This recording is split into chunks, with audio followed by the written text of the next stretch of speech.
delegates, scientists, media personnel, and dear viewers, a very good evening to all of you. We at ISRO welcome you to the live coverage of India's prestigious Chandrayaan-3 mission's landing event on the lunar surface. These are the visuals from Mission Operation Complex at ISRO's Telemetry Tracking and Command Network, ISTRAC, situated in Namma, Bengaluru, Karnataka. I, Arushi Seth, and my colleague, Dr. Padamdeo Mishra, are your hosts for the evening and shall accompany you on the journey of the landing event from powered descent start to touchdown. Today, we shall be witnessing the final phase of the critical and most technologically challenging mission operations of Chandrayaan-3, wherein the lander module will be making a safe and soft landing on the surface of the moon. These display screens show the countdown to the power descent start as well as the path that will be followed by the lander module. We are 18 minutes away from the commencement of power descent. India is at the brink of creating history as we all await with bated breath to witness the landing on Moon's south polar region.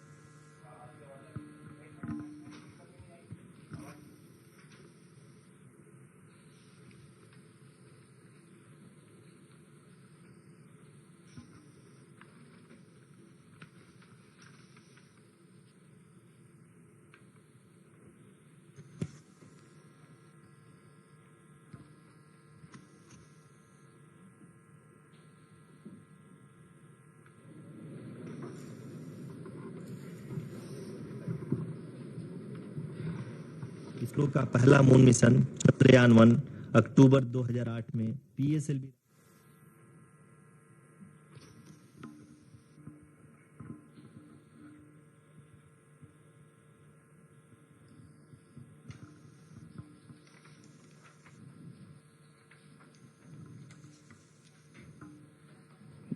धन्यवाद आरुषि। अगर मैं सही मायने में कहूं तो अंतरिक्ष का कोई भी मिशन हो और चाहे किसी भी देश के द्वारा संचालित किया जा रहा हो, इसरो मिशन की निश्चितता और अनिश्चितता के बीच बहुत ही महीन अंतर होता है, जिससे कि एक मिशन सफल या असफल होता है। लेकिन ना हम थके ना हम हारे। हमने पिछली कमियों को सुधारते हुए आज पूरी तरह से आश्वस्त किया है कि लैंडर मॉड्यूल निश्चित तौर पे चंद्रमा के सतह पर सेफ और सॉफ्ट लैंडिंग करेगा।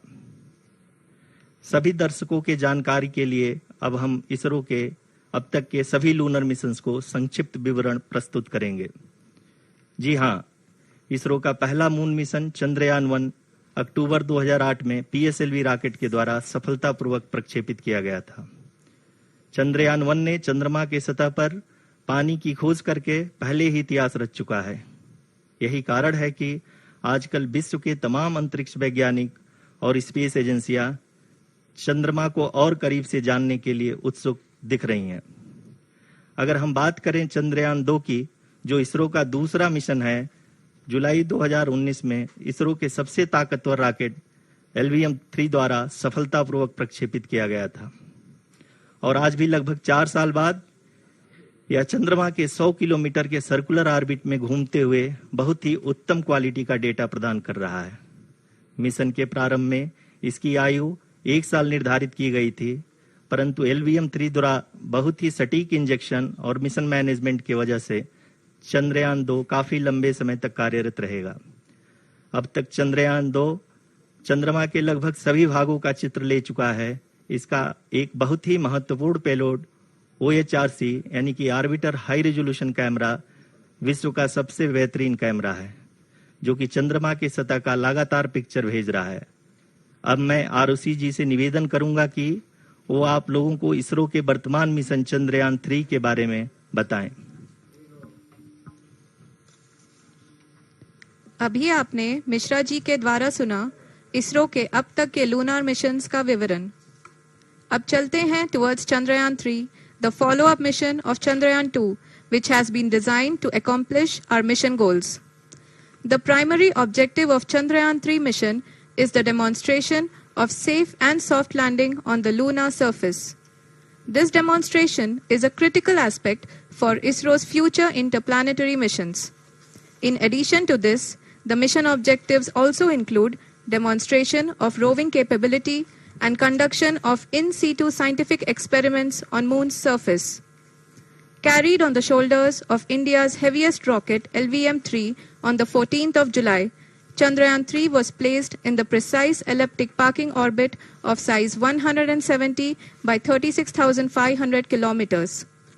ISRO, in its mission plan of following the incremental trajectory approach, carried a total of 5 earthbound maneuvers. The fifth apogee-raising maneuver, which took place on the 25th of July, placed the spacecraft in an orbit of 250 by 127,000 kilometers. At the early hours of 1st August, the translunar injection was carried out, after which the composite module began the final leg of its long journey of nearly 384,000 kilometers for its rendezvous with the Moon. The TLI was a key step in the mission, enabling the spacecraft to escape Earth's gravitational pull and travel to the Moon. An orbit of 288 by 369,328 kilometers was achieved at the end of the translunar injection. जी हाँ, translunar injection किसी भी interplanetary mission के लिए बहुत ही आवश्यक परंतु कठिन operation होता है। इस सफल मैन्यूवर के बाद चंद्रयान-3 पृथ्वी से दूर निकलकर चंद्रमा के प्रभाव क्षेत्र में एक हाइपरबोलिक ट्रैजेक्टरी के द्वारा पहुंचाया गया। पुनः 5 अगस्त 2023 को लूनर ऑर्बिट इंसर्शन के द्वारा चंद्रयान-3 को 160 किलोमीटर के पेरिलून और 18,000 किलोमीटर के अपोलून के साथ चंद्रमा के इलिप्टिकल ऑर्बिट में स्थापित कर दिया गया। टीएलआई के तरह एलओआई भी एक बहुत जटिल ऑपरेशन होता है। इसमें हमें यह ध्यान देना आवश्यक होता है कि उपग्रह के वेगमान को एक निश्चित बिंदु से घटाया जा सके, अन्यथा उपग्रह चंद्रमा के प्रभाव क्षेत्र से बाहर निकल जाएगा। एलओआई के सफलतापूर्वक परिचालन के बाद चंद्रयान-3 की कक्षा को 4 बार और परिवर्तित किया गया। इस दौरान चंद्रमा की अधिकतम ऊंचाई को घटाकर 160 किलोमीटर कर दिया गया।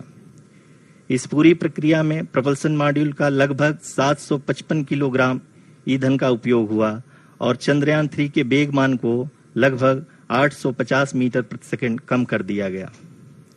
लैंडर मॉड्यूल को लगभग 150 किलोमीटर के सर्कुलर ऑर्बिट में स्थापित करने के बाद 17 अगस्त 2023 को प्रपल्सन मॉड्यूल से अलग कर दिया गया।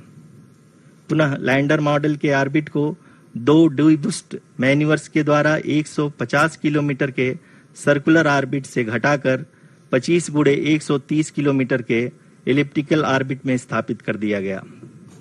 इस दौरान यह भी सुनिश्चित कर दिया गया कि 800 न्यूटन के चारों थ्रटेबल थ्रस्टर्स पावर डिसेंट के समय किसी भी चुनौती का सामना कर सकें। लैंडर मॉड्यूल इस ऑर्बिट में 4 दिन तक चंद्रमा की परिक्रमा करता रहा ताकि इसके सभी सबसिस्टम को पावर डिसेंट से पहले कार्यात्मक रूप से वेरीफाई और वैलिडेट किया जा सके।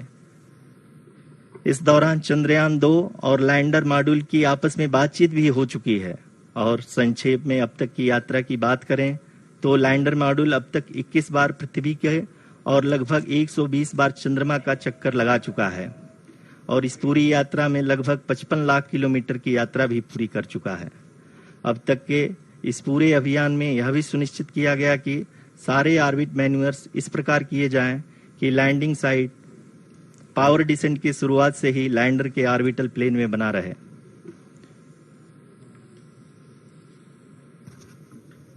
That is true indeed. We have arrived at the crucial juncture wherein the orbit plane contains the desired landing site at the start of powered descent. We are also happy to announce that live images from the Chandrayaan-3 lander imager camera is being received continuously. The demonstration of soft landing on the moon's surface is no ordinary feat due to the innumerable challenges and complexities involved.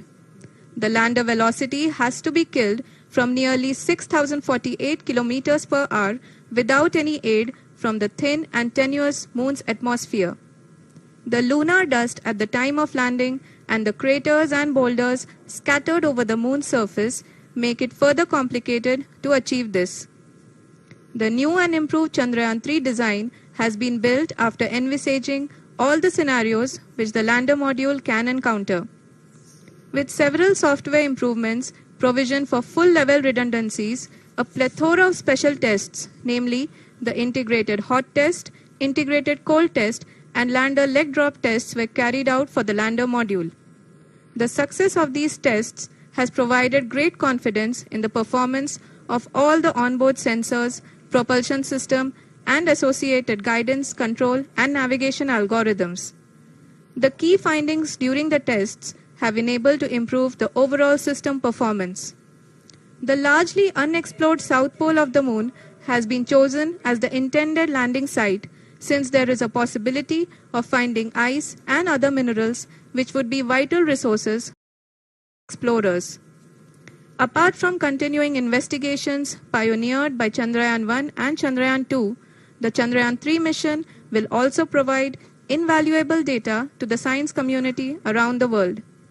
Let us give our viewers a glimpse on the configuration of Chandrayaan-3 mission.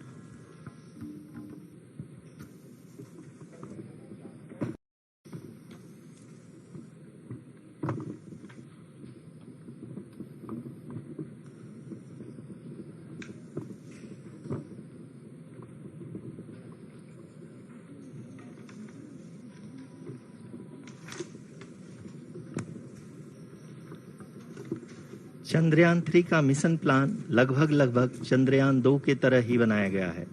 यहाँ यह भी सुनिश्चित किया गया है कि चंद्रयान-3 को rocket से अलग होने से लेकर के चंद्रमा के निकटतम कक्षा में स्थापित होने तक सारी गतिविधियां चंद्रयान-2 के तरह ही हों। और अब हम यह कह सकते हैं कि यह प्लान पूरी तरह से 100% सफल रहा। हालांकि लैंडर मॉड्यूल के सेंसर्स और propulsion सिस्टम को इस तरह से मजबूत किया गया है कि लैंडर पावर डिसेंट के समय किसी भी आपदा से बाहर आकर के मिशन के मुख्य उद्देश्य को पूरा कर सके। इस क्रम में लैंडर के मुख्य सेंसर्स कारा, लासा, LHBC, LDV और LHDAC का कार्यात्मक परीक्षण भी किया जा चुका है। LDV, जो कि पूर्णतः स्वदेशी तकनीकी से बनाया गया एक नया सेंसर है, इसका मुख्य कार्य लैंडर के वेलोसिटी को तीनों अक्षों में कंप्यूट करना है।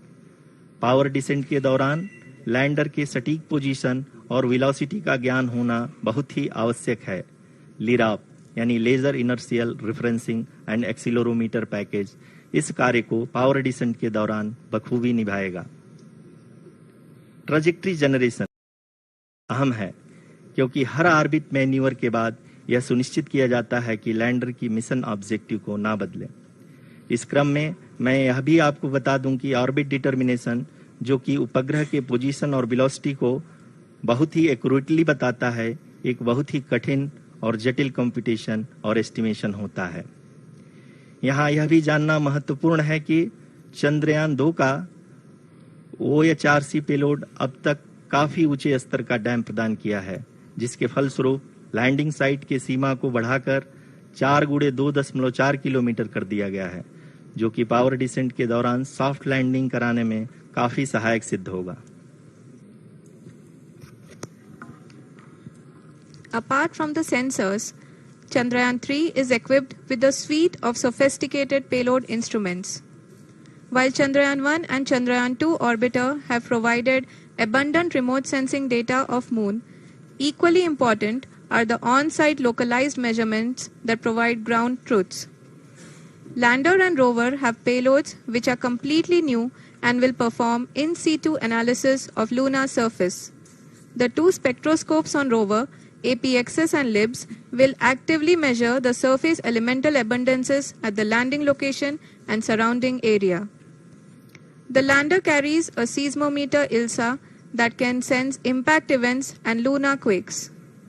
The thermal probe CHAST will measure the temperature profile and thermal conductivity of Moon's regolith.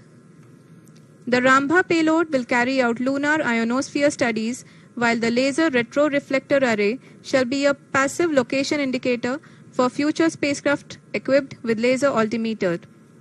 The propulsion module has not been left behind, and an experimental shape payload has been added to it as a value addition. It will help in understanding the nature and characteristics of water-rich planets and will also aid in the future study of potentially habitable exoplanets. We are minutes away from the start of powered descent. The entire powered descent shall be carried out by the onboard autonomous landing sequencer, or ALS, which is a series of instructions preloaded to the lander module. These instructions include the commands to be executed, data to be collected and analyzed, and decisions to be made and executed autonomously throughout the powered descent.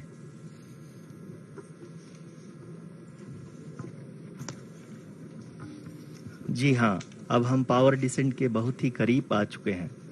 हम आपको बताते चलें कि power descent को कुल 4 चरणों में बांटा गया है। सबसे पहले आता है रफ ब्रेकिंग फेज, जिसमें लैंडर की ऊंचाई को चंद्रमा की सतह से 30 किलोमीटर से घटाकर 7.4 किलोमीटर कर दिया जाएगा। इस पूरी प्रक्रिया को पूरा करने में लगभग 11.5 मिनट लगेगा और इसका समानांतर वेग 1680 मीटर प्रति सेकंड से घटाकर 358 मीटर प्रति सेकंड हो जाएगा। We have continuous flow of lander telemetry data from ISRO's Deep Space Network IDSN-32 located in Belalu, Bengaluru. The data is being acquired real-time by station and is flown to the Mission Operation Complex through our communication links. In addition to it, we also have support from ESA and JPL DSN stations. There will be no ground intervention once the ALS takes charge. The preparation for today's event had started 48 hours before, wherein various pre-selections and uplinking of parameters for the autonomous landing sequence were carried out. The whole descent is divided into 4 phases: the rough braking phase, the attitude hold phase, fine braking phase, and the local navigation phase or the terminal descent phase.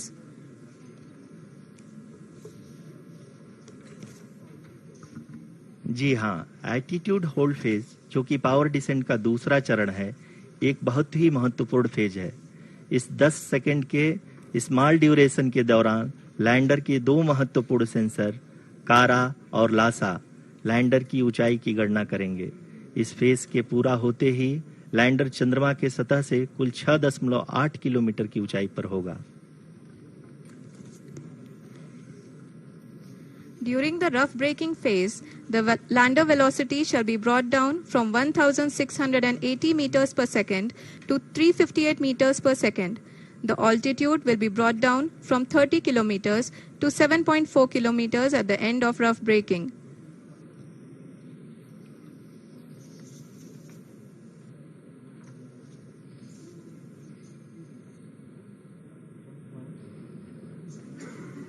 Currently, we can see the scientists are analyzing the lander data.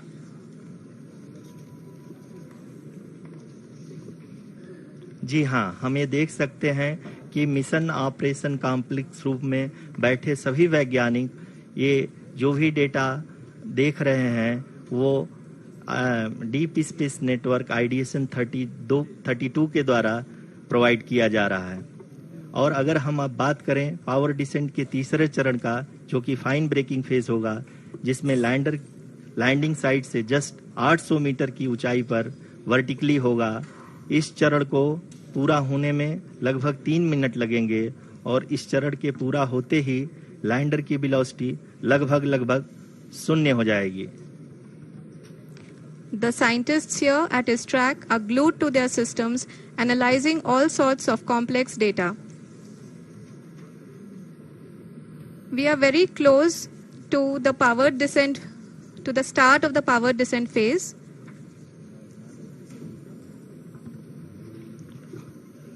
जी हाँ, अगर हम अब बात करें power descent के चौथे और अंतिम चरण का, जो कि लोकल नेविगेशन फेज या टर्मिनल डिसेंट फेज भी कहा जाता है, इस दौरान लैंडर के 2 इंजन बंद कर दिए जाएंगे और लैंडर के सेंसरों द्वारा इसके हाइट और वेलोसिटी की गणना इनर्शियल नेविगेशन को भेज दिया जाएगा।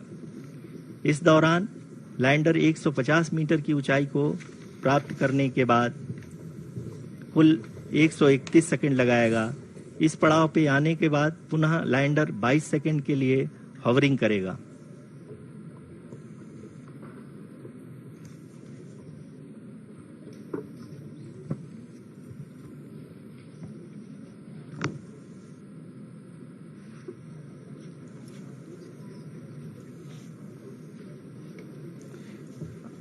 आप इस समय अपने स्क्रीन पे मिशन ऑपरेशन कॉम्प्लेक्स में बैठे सभी मान्यगणों को देख सकते हैं, जो कि बहुत ही उत्सुकता के साथ टेलीमेट्री डेटा को देख रहे हैं। अभी हम लोग पावर डिसेंट शुरू होने से जस्ट कुछ ही पल दूर हैं।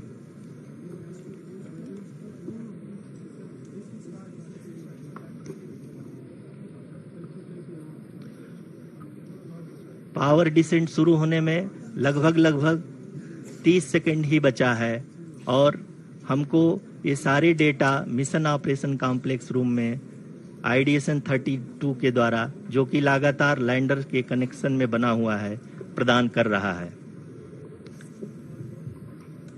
Dear viewers, the pivotal power descent has begun and the lander module is propelling towards the moon's surface along the intended trajectory.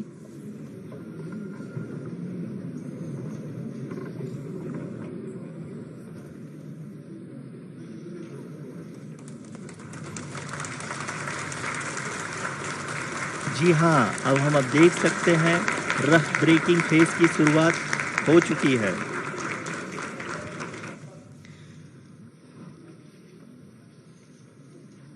During this rough braking phase, the lander velocity shall be brought down from 1,680 meters per second to 358 meters per second. The altitude will be brought down from 30 kilometers to 7.4 kilometers at the end of rough braking. All this in the duration of 690 seconds or 11.5 minutes.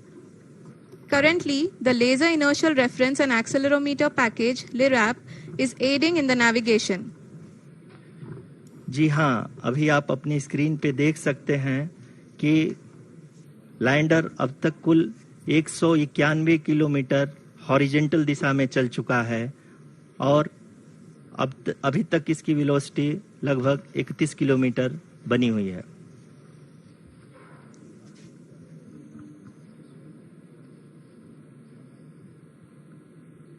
The lander module has traveled a distance of approximately 228 kilometers.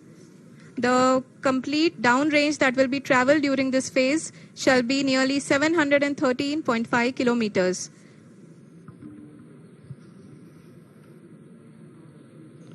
जी हाँ, कुल 745 kilometre के इस rough breaking phase में आप देख सकते हैं कि हम लोग लगभग अपनी यात्रा 20% कंप्लीट कर चुके हैं।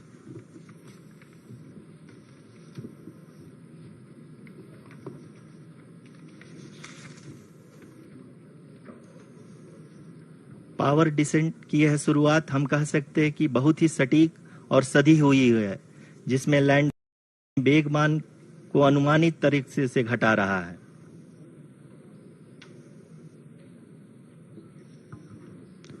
The altitude of the lander module will reduce from 7.4 kilometers to 6.8 kilometers. During the next phase, which is going to be the attitude hold phase, we can currently see that the altitude of the lander module is nearly 31 kilometers. आरयूसीसी अभी हम इस ground trace को देखते हुए कह सकते हैं कि रफ ब्रेकिंग फेज की शुरुआत बहुत ही अच्छे तरीके से हुई है। आप ये देख सकती हैं कि जो भी प्रोजेक्टेड ग्राउंड ट्रेस है उसी पे अपना लैंडर मॉड्यूल आगे चलते हुए बढ़ रहा है। अभी तक ये देखा जा सकता है कि लैंडर मॉड्यूल लगभग 370 किलोमीटर 36 दिशा में चल चुका है। The mission operations team is analyzing the data. We can all see the seriousness and the concentration with which each and every parameter of the lander module is being analyzed.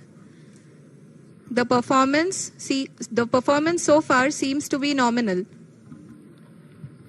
जी आरुषि, चूंकि ALS activate किया जा चुका है, इसलिए ground से कोई commanding नहीं की जा रही है। इस दौरान आपके स्क्रीन पे सारे डेटा इसरो के डीप स्पेस नेटवर्क से रियल टाइम में आ रहे हैं। इस मिशन में सेकेंड और थर्ड ऑर्डर गाइडेंस पॉलिनोमियल का प्रयोग हुआ है, जो कि इनर्शियल थ्रस्ट और एंगल के हमेशा सुनिश्चित करेगा। During the entire descent, there is no ground intervention as the ALS has taken charge. The preparation for today's event had started nearly 48 hours before, wherein various pre-selections and uplinking of parameters were done. We can see that the vertical velocity of the lander module has been brought down. It is continuously coming down. And the ALS had already been initiated 1 hour before the scheduled time of the power descent start. Following this, the throttleable engine electronics module, the TECM, was switched on and lander was oriented to the favorable attitude. जी हाँ, आप अपनी screen पे देख सकते हैं कि lander module, जिसकी शुरुआत में वेलोसिटी 1680 मीटर पर सेकंड थी, लगभग 1150 मीटर पर सेकंड हो चुकी है, जो कि एक बहुत ही मैजेस्टिक शुरुआत कही जा सकती है इस रफ ब्रेकिंग फेज के लिए।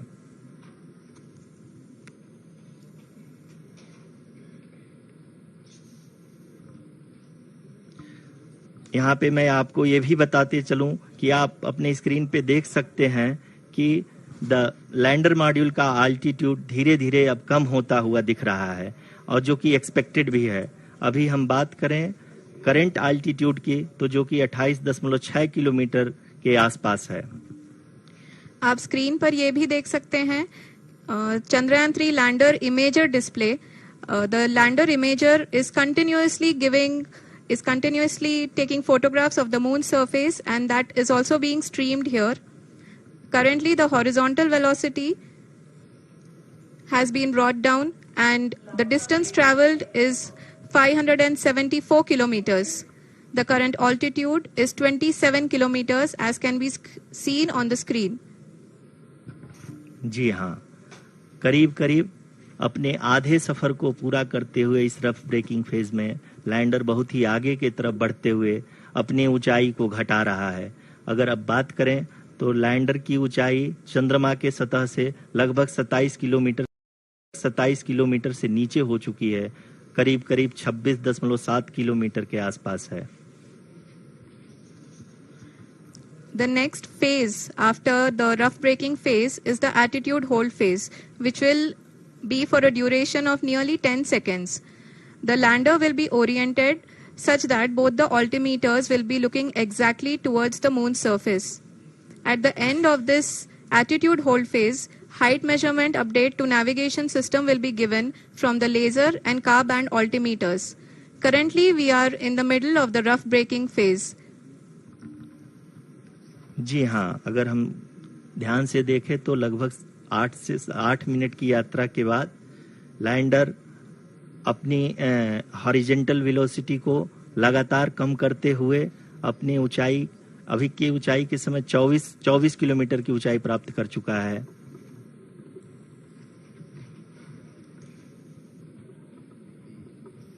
अब तक के आंकड़े को देखते हुए हम कह सकते हैं कि लैंडिंग पूरी तरह से नॉमिनल है।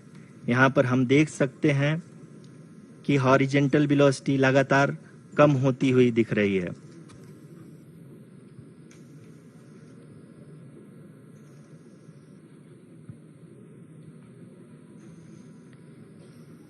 The altitude of lander from ground is currently 22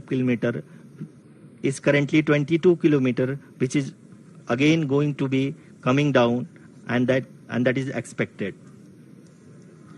For the viewers who have joined now, we are in the power descent phase, and we are in the rough braking phase, which is the first phase of the power descent. We have currently traveled a downrange of 697 kilometers, and the downrange that has to be traveled during this phase is 713.5 kilometers. जी हाँ, अभी आप देख सकते हैं कि lander की horizontal velocity लगभग 720 metre प्रति सेकंड हो गई है। लगभग हम ये कह सकते हैं कि 900 मीटर प्रति सेकंड वेलोसिटी को कम किया जा चुका है।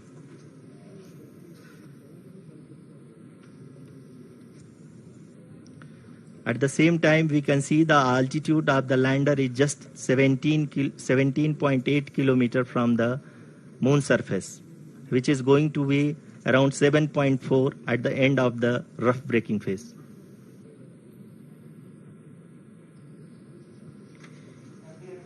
इस फेज के बाद हम जाएंगे towards the attitude hold phase,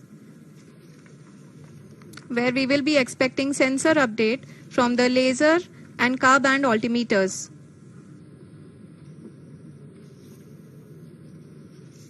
We can see the visualization of the lander module moving towards the moon's surface.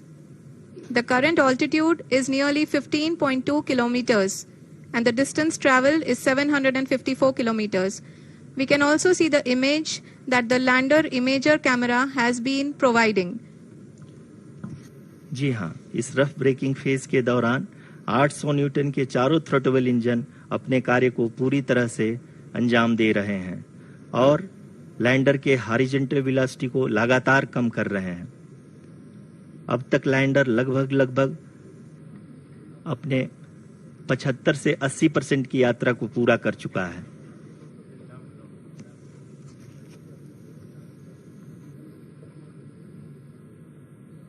After the rough braking and the attitude hold phase, we shall be having the fine braking phase, which will continue for nearly 3 minutes. The whole phase is being driven by the autonomous landing sequencer and there is no intervention from ground. जी हाँ आरुषि, अभी आप अपनी screen पे देख सकती हैं कि जो करंट आल्टीट्यूड है चंद्रमा के सतह से लगभग 10 किलोमीटर के आसपास है। जी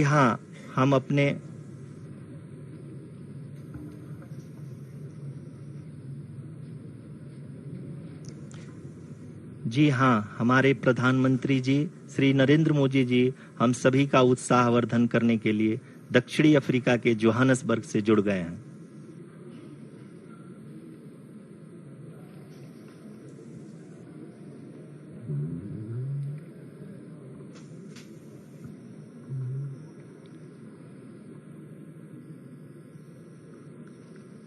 Yes, we are privileged to have with us Honorable Prime Minister of India, Shri Narendra Modi ji, who has joined us from South Africa's Johannesburg to encourage us.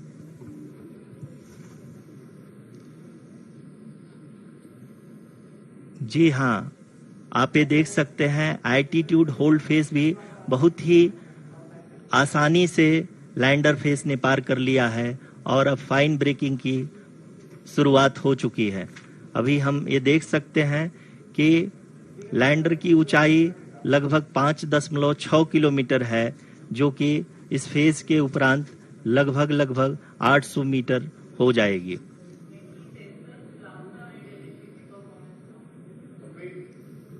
We can hear from the mission operations team that the sensors are performing nominally. And we are currently in the midst of the fine braking phase, which is going to continue for 3 minutes. And the altitude is going to be reduced to nearly 800 meters at the end of this phase. जी हाँ, जैसा कि आरुषि जी ने बताया कि लगभग 3 minute के उपरांत lander की हाइट लगभग 800 मीटर वर्टिकली होगी और यहाँ पे लैंडर की horizontal velocity, vertical velocity, even down range भी लगभग शून्य होगा। We can see the visual of the lander module and we can see that the down range traveled is nearly 831 kilometers.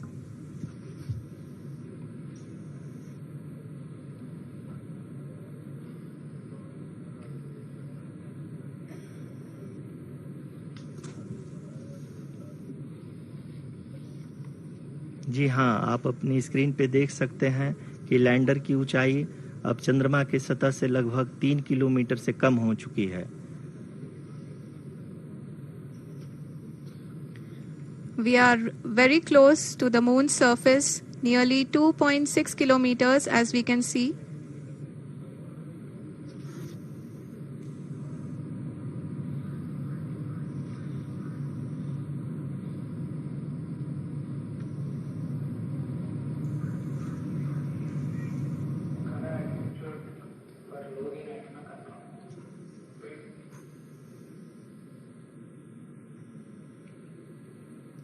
जी हाँ, अभी आप देख सकते हैं कि लैंडर की ऊंचाई लगभग 1 किलोमीटर के आसपास है।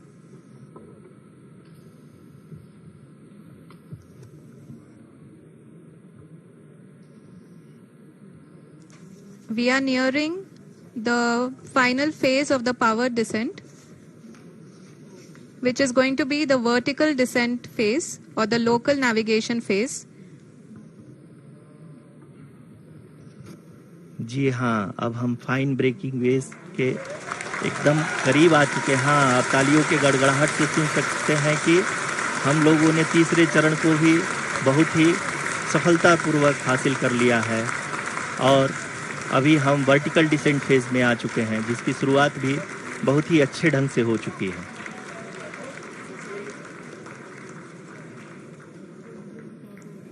Lot of applause indicates that till now the performance has been nominal.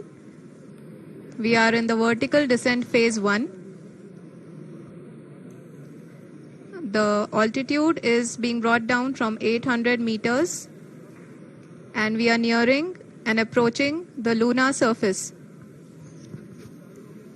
जी, आप अपने स्क्रीन पे देख सकते हैं कि लैंडर का हाइट लगातार कम होता जा रहा है। इस समय हम लैंडिंग साइट के जस्ट ऊपर हैं और इस समय इसकी ऊंचाई लगभग 600 मीटर के आसपास है।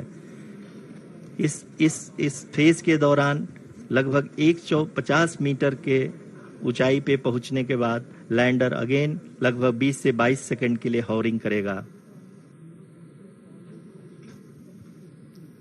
We are above the landing site. The horizontal as well as the vertical velocity is now being constantly reduced. And the lander module has begun its descent towards the landing site.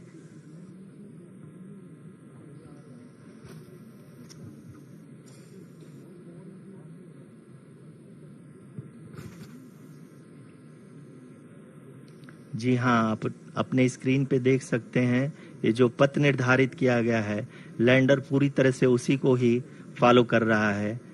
इस समय हम लगभग 200 metre की height से भी कम आ चुके हैं।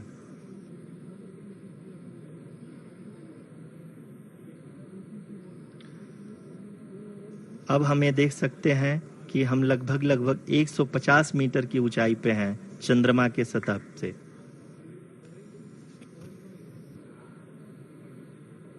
We are approaching the vertical descent phase 2, which will have the lander module hovering at nearly 150 meters above the lunar surface. जी हाँ, आप इस तालियों के गड़गड़ाहट को सुन सकते हैं, जो कि सेकेंड हायोरिक फेज के कंप्लीट होने के बाद इन सारे वैज्ञानिकों के द्वारा की जा रही है।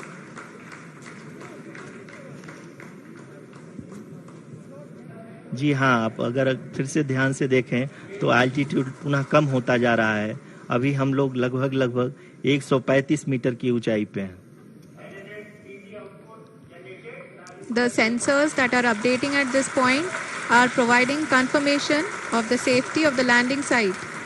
As expected, the retargeting is going on and this is a very good signature for the lander. अभी आप ये देख सकते हैं कि लैंडर की ऊंचाई लगभग 65 मीटर के आसपास बची हुई है।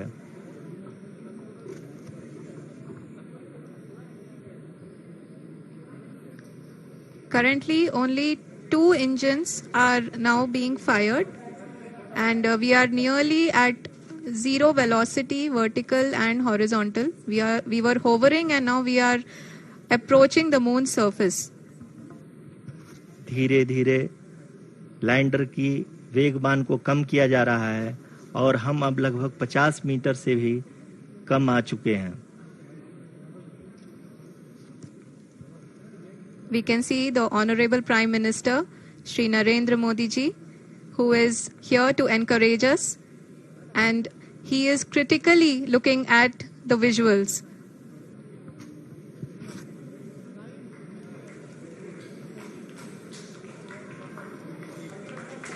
जी हाँ, आप अपने स्क्रीन पे देख सकते हैं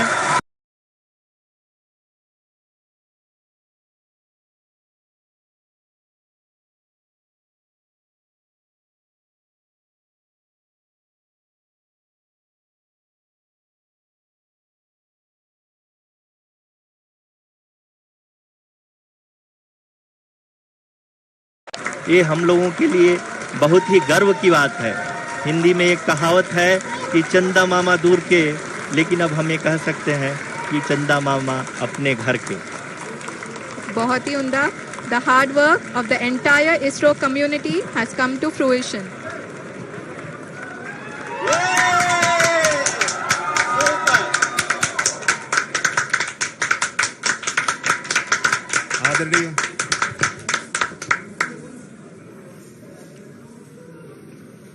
आदरणीय प्रधानमंत्री जी, नमस्कार। Sir, we have achieved soft landing on the moon. India is on the moon. Sir, I request our Honorable Prime Minister to address us and bless us. Thank you, sir.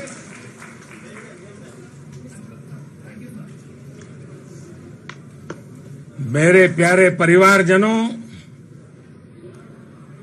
जब हम अपनी आंखों के सामने ऐसा इतिहास बनते हुए देखते हैं तो जीवन धन्य हो जाता है। ऐसी ऐतिहासिक घटनाएं राष्ट्र जीवन की चिरंजीव चेतना बन जाती है। ये पल अविस्मरणीय है। ये क्षण अभूतपूर्व है। ये क्षण विकसित भारत के शंखनाद का है। ये क्षण नए भारत के जयघोष का है। ये क्षण मुश्किलों के महासागर को पार करने का है। ये क्षण जीत के चंद्र पथ पर चलने का है। ये क्षण 140 करोड़ धड़कनों के सामर्थ्य का है। ये क्षण भारत में नई ऊर्जा, नया विश्वास, नई चेतना का है। ये क्षण भारत के उदयमान भाग्य के आह्वान का है। अमृत काल की प्रथम प्रभा में सफलता की ये अमृत वर्षा हुई है। हमने धरती पर संकल्प लिया और चांद पर उसे साकार किया। और हमारे वैज्ञानिक साथियों ने भी कहा India is now on the moon. आज हम अंतरिक्ष में नए भारत की नई उड़ान के साक्षी बने। साथियों, मैं इस समय ब्रिक्स समिट में हिस्सा लेने के लिए दक्षिण अफ्रीका में हूं, लेकिन हर देशवासी की तरह मेरा मन चंद्रयान महाअभियान पर भी लगा हुआ था। नया इतिहास बनते ही हर भारतीय जश्न में डूब गया है। हर घर में उत्सव शुरू हो गया है। हृदय से मैं भी अपने देशवासियों के साथ, अपने परिवारजनों के साथ इस उमंग और उल्लास से जुड़ा हुआ हूं। मैं टीम चंद्रयान को, इसरो को और देश के सभी वैज्ञानिकों को जी जान से बहुत बहुत बधाई देता हूं, जिन्होंने इस पल के लिए वर्षों तक इतना परिश्रम किया है। उत्साह, उमंग, आनंद और भावुकता से भरे इस अद्भुत पल के लिए मैं 140 करोड़ देशवासियों को भी कोटि कोटि बधाइयां देता हूं। मेरे परिवारजनों, हमारे वैज्ञानिकों के परिश्रम और प्रतिभा से भारत चंद्रमा के उस दक्षिणी ध्रुव पर पहुंचा है, जहां आज तक दुनिया का कोई भी देश नहीं पहुंच सका। अब आज के बाद से चांद से जुड़े मिथक बदल जाएंगे, कथानक भी बदल जाएंगे और नई पीढ़ी के लिए कहावतें भी बदल जाएगी। भारत में तो हम सभी लोग धरती को मां कहते हैं और चांद को मामा बुलाते हैं। कभी कहा जाता था, चंदा मामा बहुत दूर के हैं। चंदा मामा बहुत दूर के हैं। अब एक दिन वो भी आएगा जब बच्चे कहा करेंगे, चंदा मामा बस एक टूर के हैं। Friends, on this joyous occasion, I would like to address all the people of the world, the people of every country and region. India's successful moon mission is not just India's alone. This is a year in which the world is witnessing India's G20 presidency. Our approach of one earth, one family, one future is resonating across the globe. This human-centric approach that we present and that we represent has been welcomed universally. Our moon mission is also based on the same human-centric approach. Therefore, this success belongs to all of humanity, and it will help moon missions by other countries in the future. I am confident that all countries in the world, including those from the global south, are capable of achieving such feats. We can all aspire for the moon and beyond. मेरे परिवारजनों, चंद्रयान महाअभियान की ये उपलब्धि भारत की उड़ान को चंद्रमा की कक्षाओं से आगे जाएगी। हम हमारे सौर मंडल की सीमाओं का सामर्थ्य परखेंगे और मानव के लिए ब्रह्मांड की अनेक संभावनाओं को साकार करने के लिए भी जरूर काम करेंगे।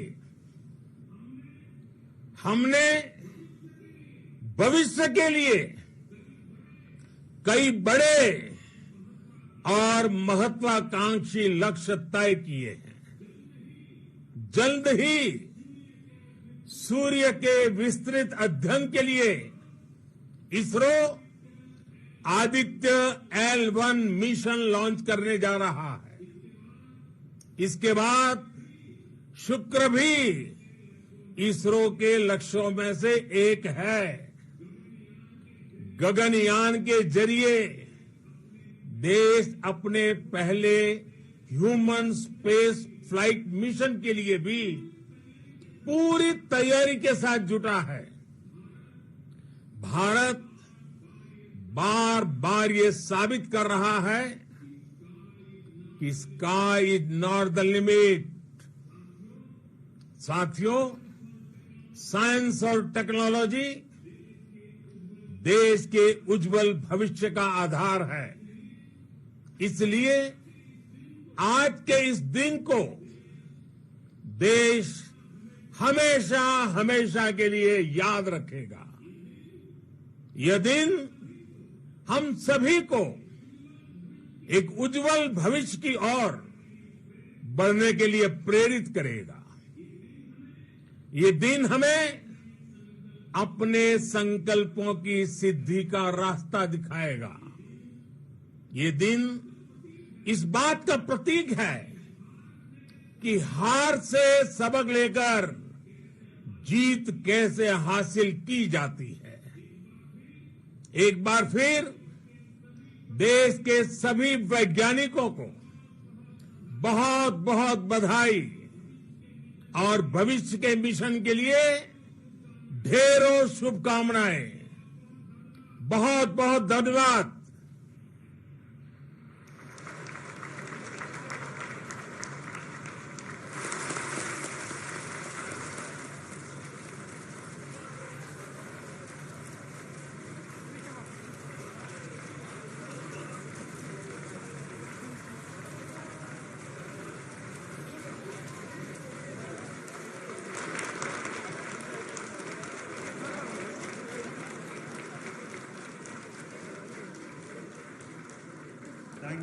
Thank you, Adaraniya Pradhan Mantri ji, for being part of our journey to this success.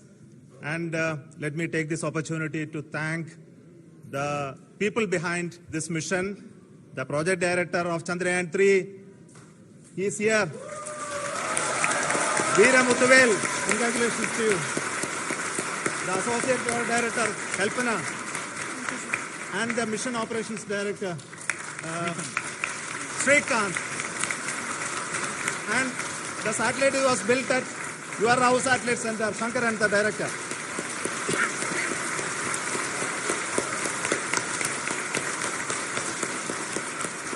Thank you, sir. Hello.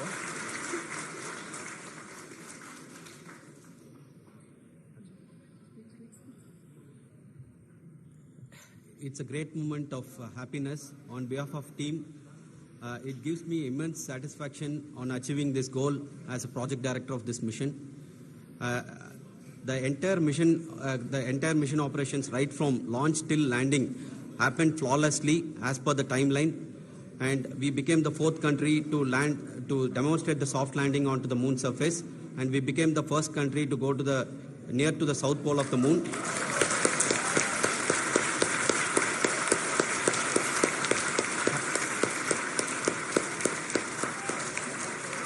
I take this opportunity to thank navigation, guidance and control team, propulsion team, sensors team and all the mainframe subsystems team who have brought success to this mission. I also take the opportunity to thank the Critical Operations Review Committee for thoroughly reviewing the mission operations right from launch till this date. The target was on spot because of the review process. I also thank the ISRO higher management right from Chairman ISRO, Director URSC, and all the center directors and higher ISRO officials. And finally, my thanks to the Chandrayaan-3 project executives spread across the ISRO centers. Thank you.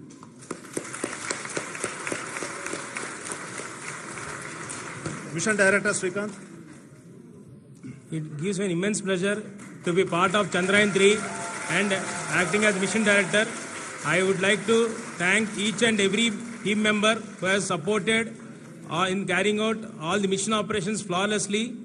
And I would like to thank my senior management, Chairman ISRO, Director URSC, my senior colleagues and my team members for carrying out and supporting all the things carrying out in a proper way. Thank you very much. Associate Project Director Kalpana. Good evening to all. This will remain the most memorable and the happiest moment for all of us, for our team Chandrayaan-3.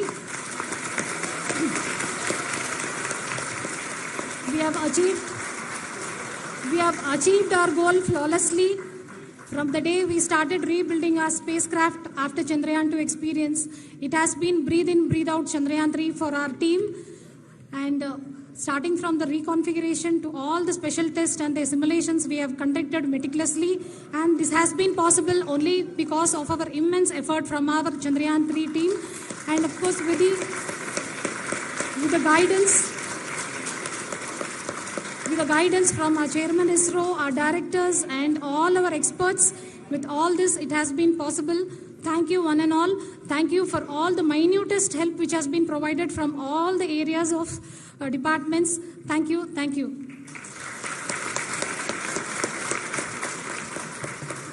Now, Chandrayaan-3 is a result of the work done by thousands of scientists, engineers, our staff, and industries, and support team across ISRO and other places, other institutions.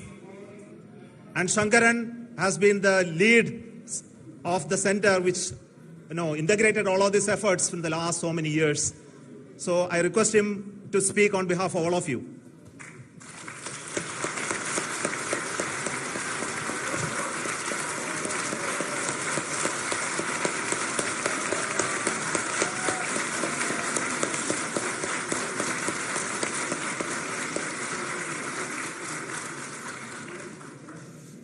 Thank you very much for the affection that has been displayed today now.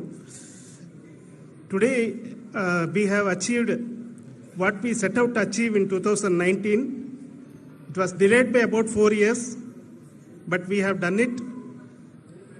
When Chandrayaan-3 was launched, after the separation of the spacecraft from launch vehicle, I said, I will speak the rest of the things after the soft landing. So here I will take a couple of minutes to tell the tremendous amount of effort that has been put in by the entire project team. When I say project team, it is not just only the project director and associate project director. Of course, they are the face of the project. They have been living, sleeping, eating, breathing Chandrayaan for the last 4 years.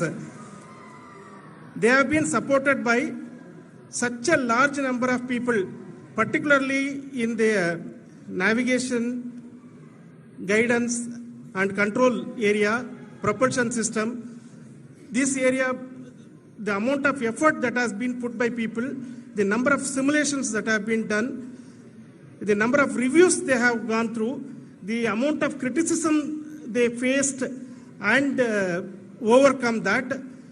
It is, as a person who has been watching this for the last 4 years along with them, my heart goes out for them. The amount of effort is tremendous. That is what ISRO is all about.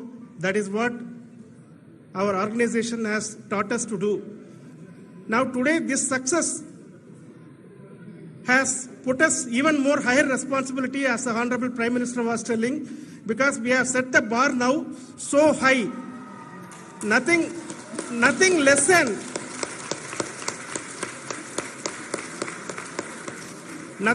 spectacular than this is going to be inspiring for any of us in the future. So as the Honorable Prime Minister mentioned, we will be now looking at putting the man in space, putting a spacecraft around Venus, and landing a craft in Mars. Work on all these activities are going on for few years, and this success today will inspire us and will spur us to take those efforts even more strongly, so that we will make our country proud again and again and again. Thank you very much for every one of you who have directly or indirectly participated in this mission, encouraged us, intentionally or unintentionally helped us in all for every one of you. A big thank you, because even casual remark, an unintended point can help a person who is striving to reach a goal.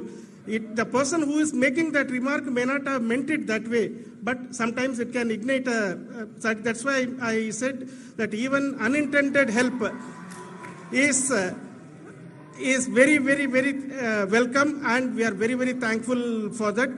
Thank you, Team ISRO, for supporting all of us. The amount of affection we received when this mission came into this final stage, the number of people who gave us confidence that nothing can go wrong and this is going to be successful. In fact, I was not that much confident, because we have seen a couple of times issues. Because I know very well, as a person who has been doing in this domain for 36 years, I know there are thousands of things. Any of that can anytime go wrong and derail. But so many of the people, because that I only see as the reflection of the effort we have put, that people are so happy to see this effort, and they want us to succeed. It is not that they know that we are going to succeed. The people want us to succeed. So thank you very much for everyone for your love and affection. We will continue to do our best and make our flag fly, ISRO's as well as India's flag fly high. Thank you very much.